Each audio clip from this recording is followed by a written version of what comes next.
যে চালের ড্রাম নিয়ে বসে পড়েছি বন্ধুরা, দেখো খাটের তলায় ছিল চালের ড্রামটা। তো দেখি চাল আছে কিনা।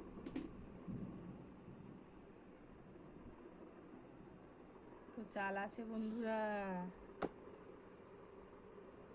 তো এই যে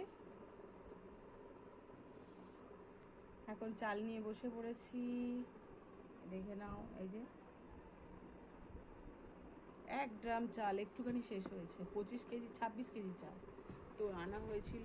তো আমাদের 26 কেজি চাল একেবারে বস্তা করে আনে বন্ধুরা, অল্প অল্প করে চাল আনে না। 25 কিলো 26 কিলো যেটা বেড়ে মানে মানে এখন পায় আর কি। 26 কেজি চাল বস্তায়, মনে এখন 25 কেজি থাকতো আগে, এখন 26 কেজি চাল। তো দেখো চালটা কীরকম, বেশি সরু খাই না আমরা, মোটামুটি খাই।